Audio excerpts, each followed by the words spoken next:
Hey, what's up? It's currently day 23. Day 23? Yeah. My head hurts a lot. I think I got sick yesterday. So I've been kind of relaxing yesterday and also this morning.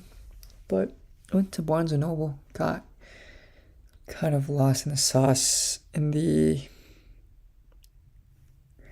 bookstore, and then ended up finding this book that recently got published, Making It in America. It tells the story. It seems like it tells the story of how manufacturing, especially in the apparel industry, apparel and textile industry, has pretty much shifted away from the US. And it was a pretty big industry in the 1980s, 1990s, especially in New England, or I guess the Northeast America. So a lot of these states back in the 80s, 70s, 80s, 90s had a lot of these textile mills that would create these different types of textiles, cotton or wool fabrics that would be used for any type of apparel or maybe other types of furnitures or any type of hard good that requires any textile.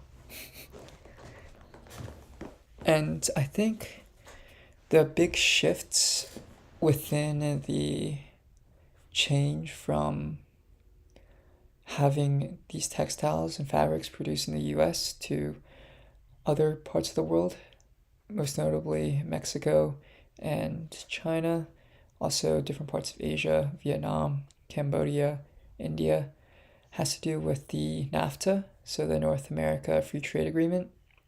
That was, I think, enacted in, I want to say, the 1990s. Could be wrong. By the Bush administration. So, who enacted NAFTA? Oh, Bill Clinton. Okay.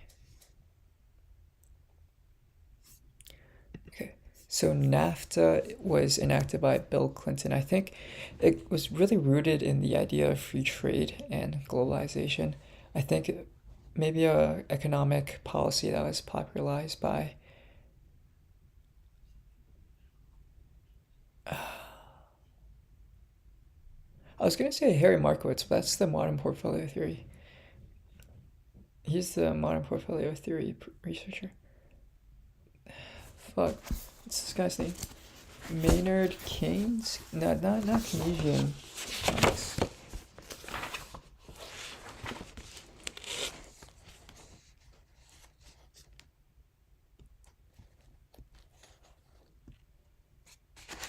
Milton and Rose Friedman. Okay.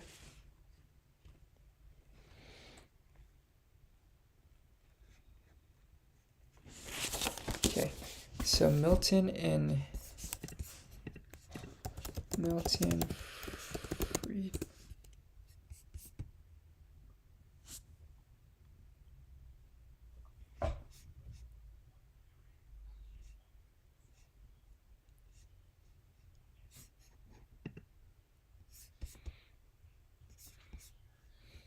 Milton Friedman. Oops. Okay. So that was a big thing that influenced the NAFTA agreement. So I guess the free market economics. I think that's the term, which really was the idea that there is little need for government intervention,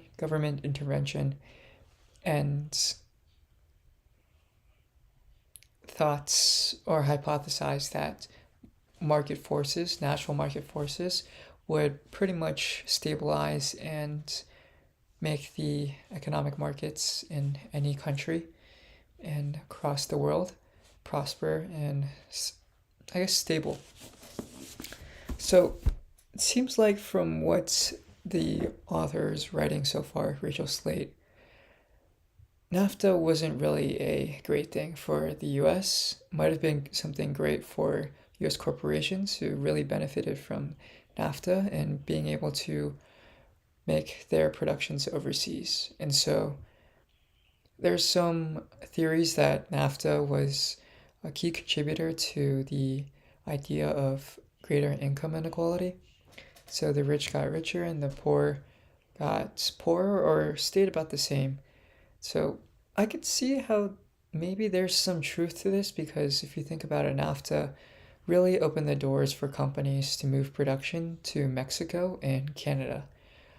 I believe that the idea of this NAFTA trade agreement was to pretty much limit the amount of tariffs that would be imposed on goods that would be shipped to the US from these two countries. And due to the idea of having lower production costs in a country like Mexico or any country in an emerging economy, really push the production away from more expensive Northeast America to cheaper Mexico or South Central American countries that were part of the NAFTA or the North American Free Trade Agreement. So this really eliminated a lot of jobs in the US, especially in the manufacturing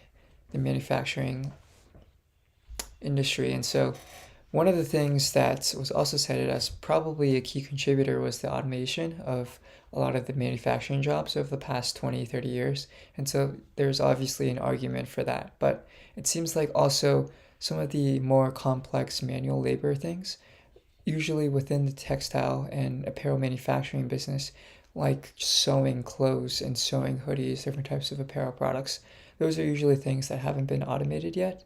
And most of those jobs have been pretty much outsourced or offshore to different types of countries.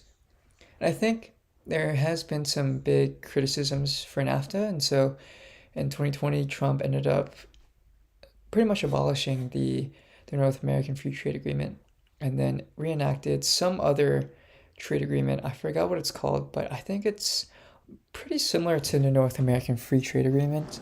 That's what the book says. I guess it's a way to kind of re-stimulate the manufacturing industry in the US. I'm not too sure exactly how it's doing that. But I guess I could do more research. Yep. I could do more research into that. But yeah, so I think one other thing to note before I go back into reading the book is that it seems a lot of the original principles that the United States was built upon, really try to limit the dependency of, I guess, offshore or other country manufacturing. I guess another way of saying this is the founding fathers, specifically Adam Smith, he was a big proponent of trying to grow the manufacturing industry in the US and really didn't believe in the idea of importing a lot of goods from other countries. And I think throughout the history of the US, there has been a pretty consistent high tariff rate until about recently.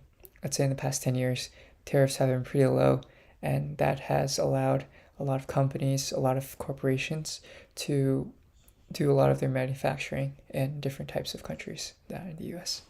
So I think it's a big takeaway so far that I have in this book. I say I believe a lot. This book is pretty good so far. It actually tells it through the story of a family. I forgot their last names, but Ben and Dan Dory.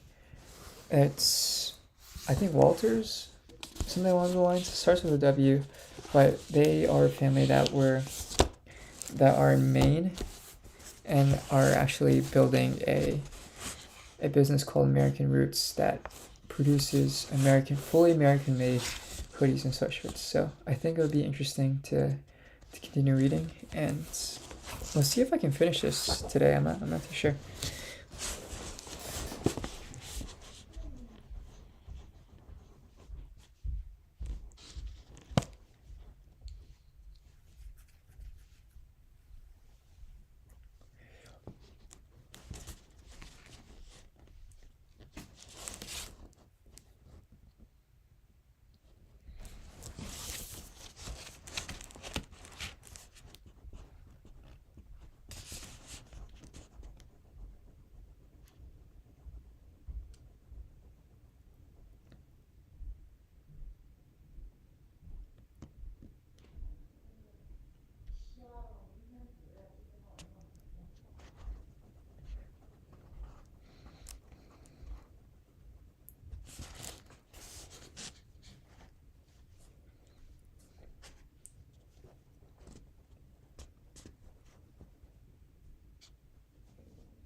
National Detective Agency.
You smoke.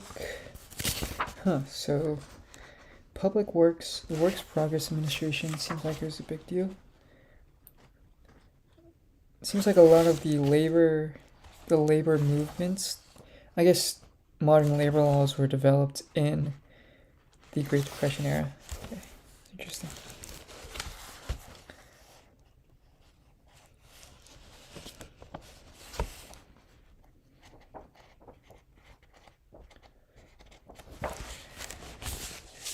Okay, so I told my friend I'll go meet him for a walk right now, but currently on page 60 on chapter